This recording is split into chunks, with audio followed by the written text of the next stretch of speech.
कुछ दिन पहले एक जवान साला बेवा और उसके 2 मासूम बच्चों की तस्वीर देखी। उन्होंने भूख से तंग आकर मौत को गले लगा लिया था। लोगों के कमेंट्स पढ़े, उनकी हराम मौत को उनके लिए जहन्नुम की आग करार दिया गया। कुरान पाक की एक आयत का मतन याद आया जिसमें ताकीद है कि स्वेद पोश जरूरतमंदों को उनके चेहरों से पहचानो, क्योंकि ये अपनी जरूरत के लिए मदद मांगते हुए शर्म महसूस करते हैं। अगर हम ऐसे लोगों की मदद उनकी जिंदगी में कर दें तो शायद उन हराम मौतों का सिलसिला रुक जाए। ये एक फर्द की मौत नहीं, ये पूरे मुआशरे की मौत है, जहां भूख के हाथों तंग आकर कोई मौत को गले लगाता है। भूख का अफरीत 5 स्टार होटल में बूफे उरूज पर था। नक्शक से तैयार खवातीन नजाकत से प्लेट में खाना डालते हुए कैलोरीज इनटेक और हेल्दी ईटिंग पर एक दूसरे को भाषण देते हुए मसरूफ थीं। मर्द हजरात उनसे किता नजर अपनी प्लेटें भरे हुए एक दूसरे से बिजनेस और सियासत पर गुफ्तगू करने में मसरूफ थे। बच्चे माँ बाप की तवज्जो ना पाकर मुख्तलिफ खाने प्लेटों में डाल डाल कर जाया करने में मसरूफ थे।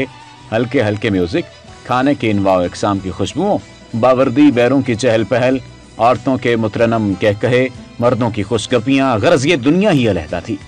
बावर्दी बैरे मुस्तादी से प्लेटों में बचा हुआ खाना ट्रालियों में डालकर होटल के पीछे बने हुए कूड़ा दान में डाल देते थे। उस 5 स्टार होटल से थोड़ी दूर आज फिर सकीना और उसके 2 मासूम बच्चों के फाकियों का तीसरा दिन था। अपनी भूख तो सकीना बर्दाश्त कर लेती, मगर उसके जिगर गोशों का सिसकना उससे बर्दाश्त नहीं हो रहा था। अभी 5 महीने पहले ही उसका घरवाला एक ट्रैफिक हादसे में मारा गया था। उसकी लाश 3 घंटे सड़क पर बेवारो मददगार पड़ी रही थी। फिर ईदी वालों की मेहरबानी से उसको कफन दफन नसीब हुआ। सकीना की जवानी और खूबसूरती उसके लिए अजाब बन गई। जिधर भी नौकरी के लिए गई वहां उसके काम से ज्यादा उसके जिस्म के खरीदार नजर आए। वो अपनी इज्जत बचाते बचाते थक सी गई थी। आज बच्चों की भूख से तंग आकर कोने की दुकान पर गई। दुकान का मालिक उसके मरहूम मियाँ का अजीज दोस्त था। उसने सोचा वो जरूर मुझे कुछ राशन उधार दे देगा।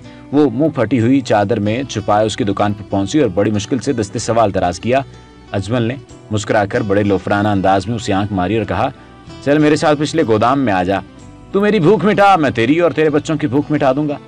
सकीना के कानों में शाएं शाएं की आवाज आने लगी। उसके पूरे जिस्म ने पसीना उगल दिया। उसने कोशिश की कि वो गोदाम की तरफ पैर बढ़ाए, मगर उसके पांव 100 मन वजनी हो गए। अचानक उसको होश आया। वो जोर से चिल्लाई, मैं तवाइफ नहीं हूं, बेवा हूं। यह कहकर वो वापस पलट गई।